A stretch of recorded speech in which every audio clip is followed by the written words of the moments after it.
आज आम पढ़ा +3 5th सेमिस्टर पेपर 12 यूनिट 4 गल्प साहित्य रही मांसर विलाप ताको लिखिं कालिंदी चरण पाणिग्राही। ओडिया गल्प साहित्य बाग्नी स्रष्टा मानववादी गाल्पिक कालिंदी चरण पाणिग्राही वास्तववादी कवि भाव में जदिओ जनाशुना तथापि श्रेष्ठ गाल्पिक भाव में तांको गल्पर चमत्कार भाव विन्यास पाठक मानकु विमोहित करे।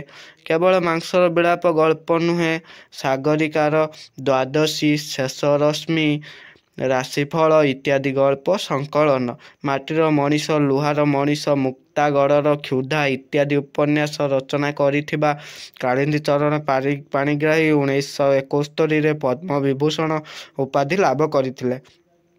केंद्र साहित्य एकाडेमी पुरस्कार संबलपुर विश्वविद्यालय डिलट उपाधि प्राप्त गाल्पिक कालिंदी चरण पाणिग्राही जड़े विशाल स्रष्टा। एवं पढ़िया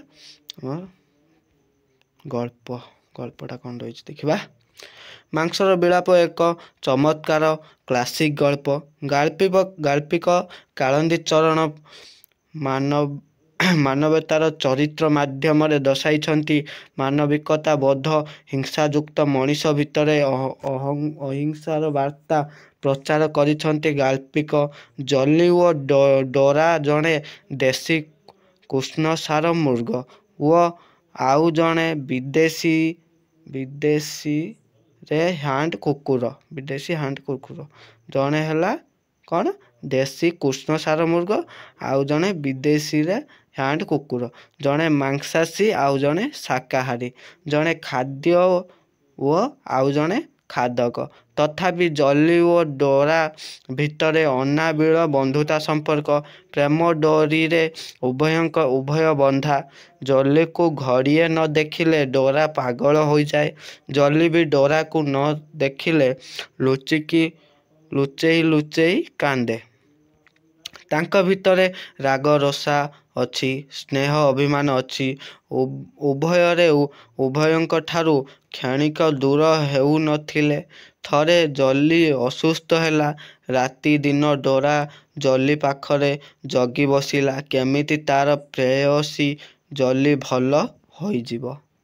एमितिकी डोरार पाद मध्य थरे जखम हेबारु जली मुखरे से पाद को स्पर्श करी भल करिदेला। उभय जली और डोरा जमीदार घरे पालित पशु। जमीदार बाबू जेते बेले भ्रमण रे जाती एही पशु दुईटी तांको सहित भ्रमण मध्य करती। जमीदारଙ୍କ सम्मुखरे कौतूहल करे उभय केते खेलती केते कूद मारती। कर्म प्रवाह जीवन भितर एही पशु दुईटी जमीदार को आनंद देउथिले। जमीदार अनेक पशु पुओ पक्षी रखिथिले मध्य जली और डोरा जमीदारंकर प्रिय थिले। थरे पुलिस विभाग रे डीआईजी शिकार उद्देश्य रे आसी जमीदारंक अतिथि ग्रहण करिथिले। तांको सहित तांकर स्त्री और कन्या मध्य थिले। डीआईजी साहेब शिकार पाई 12-14 माइल दूर रे थिबा एक जंगल को जाइथिले। बंधु जमीदार मध्य डीआईजी सहित थरे जमीदारंक सहित स्नेहर पशु दुईटी जली और डोरा जाइथिले मध्य 5 दिन हैला डीआईजी शिकार कार्य रे व्यस्त। जहा किछि खाद्य आसीथिला ताहा सरी जाइछि कारण दुई जनक पाई शिकार करने को व्यस्त थिले। हठात शेष दिन वर्षा हेबारु कौनसी शिकार न मिलिबारु रात्रि भोजन पाई कौनसी बंदोबस्त होई पारिला नाही। शेष रे साहेबंक बरात अनुसारे पाखरे थिबा जली को नैश्य भोजन पाई खाद्य रूपे व्यवहार कले। केमिति हुअंता बोली जमीदार को पचारिले। इच्छा नथिले भी जमीदार हाँ भरिले। साहेबंक आतिथ्य को सम्मान देई जलीर मांस रांधिबा को जमीदार बाध्य हैला। माधिया चाकर जली को नहीं मारिबा पाई गला कंसेई हातरे जली मरिबो। कंसेइबा किए निजे साहेबंक हाथ में धारुआ छुरी डोरा ए दृश्य देखि संदेह प्रकाश कला। साहेब जेतेबेले ଛୁରା ନେଇ ଜଲିକୁ ହତ୍ୟା କରିବାକୁ ଆସିଲା ସେତେବେଳେ ଡୋରା ଗୋଟିଏ ଝିଙ୍କାରେ ମାଧିଆ ହାତରୁ ଖସି ଯାଇ ସାହେବଙ୍କୁ ଆକ୍ରମଣ କରିବାକୁ ଲାଗିଲା। ଡୋରାର କ୍ରୋଧ ଦେଖି ସାହେବ, ମାଧିଆ, କଂସେଇ ସମସ୍ତେ ତମ୍ବୁ ଭିତରେ ଗଳିଗଲେ। ପରବର୍ତ୍ତୀ ସମୟରେ ଡୋରାକୁ ଗୋଟିଏ ଗଛରେ ବାନ୍ଧି ପକାଇଲା ମାଧିଆ ଏବଂ ତତ୍ପରେ ଜଲିକୁ ନୈଶ ଭୋଜନ ନିମନ୍ତେ ହତ୍ୟା କରାଗଲା। ଜଲିର ମାଂସରେ ପ୍ରସ୍ତୁତ ନୈଶ ଭୋଜି ସମସ୍ତେ ଖାଇବାକୁ ଆରମ୍ଭ କଲେ। ବନ୍ଧୁମାନଙ୍କ ସହିତ ଟେବୁଲରେ ବସି ଜଲିର ମାଂସ ଭକ୍ଷଣ କରୁଥିବା ସମୟରେ ଭାରି ବାଧୁଥିଲା। ଜମିଦାରଙ୍କୁ ବିଚରା କୁକୁର ଡୋରାକୁ ଯେତେ ମାଂସ ଦେଲେ ବି ସେ ସାମାନ୍ୟ ଟିକିଏ ବି ସ୍ପର୍ଶ କରି ନଥିଲା। ଜମିଦାରଙ୍କ ଭାବନାରେ ଆସିଲା, ସାମାନ୍ୟ କୁକୁର ହେଲେ ବି ତାର କେତେ ଆତ୍ମୀୟତା।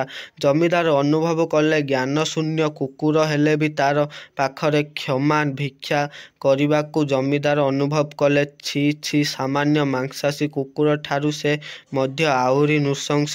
ଦୁର୍ବଳ ଉପରେ ସବଳର ଅତ୍ୟାଚାର। ନିଜର କନ୍ୟା ଓ ପୁତ୍ର ଭଳି ପାଳି ପୋଷି ରଖିଥିବା ଜଲି ଆଜି ନାହିଁ। ହଠାତ୍ ଜମିଦାର ଅନୁଭବ କଲେ, ନିଜର ଶିଶୁକନ୍ୟା ଜଲି ଯେମିତି ତାଙ୍କ ହୃଦୟକୁ ଆନ୍ଦୋଳିତ କରିଛି।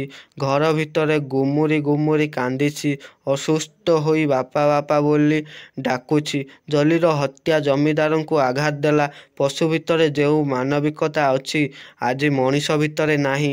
ଜଲି ମରିଯିବା ପରେ ଜମିଦାରଙ୍କର ମାଂସର ବିଳାପ ହେଲା। ଜଲି ଚାଲିଯିବା ପରେ ଡୋରା ଗୁମୁରି ଗୁମୁରି କାନ୍ଦିଲା। ଖାଦ୍ୟ ଓ ଦୂରରେ ଆଉ ଜଳପାନ ଛାଡ଼ିଦେଲା।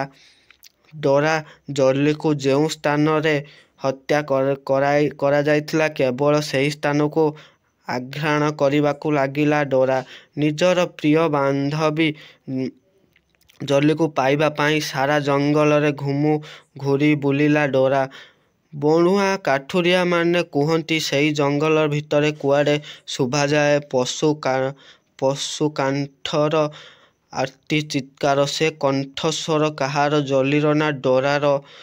ବାସ୍ତବିକ ଏକ କରୁଣ ହୃଦୟସ୍ପର୍ଶୀ ଗଳ୍ପ। ମାଂସର ବିଳାପ। ଗାଳ୍ପିକ କାଳିନ୍ଦୀଚରଣ ପାଣିଗ୍ରାହୀଙ୍କ ଅନବଦ୍ୟ ସ୍ରଷ୍ଟା। ଦୁଇଟି ପଶୁ ଭିତରେ ଥିବା ଅନାବିଳ ସମ୍ପର୍କ, ଦୟା, ସ୍ନେହ, ଶ୍ରଦ୍ଧା, ବିଶ୍ୱାସ ଇତ୍ୟାଦିର ସମର୍ପଣ ଭାବ ହିଁ ବନ୍ଧୁତା। ଏହା ହିଁ ଶିଖାଯାଇଛି ଜଲି ଓ ଡୋରାର କାହାଣୀ। ମାଂସର ବିଳାପ ଏକ ସାର୍ଥକ ଗଳ୍ପ। ଏଇଠି ଆମର ମାଂସର ବିଳାପ ଗଳ୍ପଟି ଶେଷ ହୋଇଛି।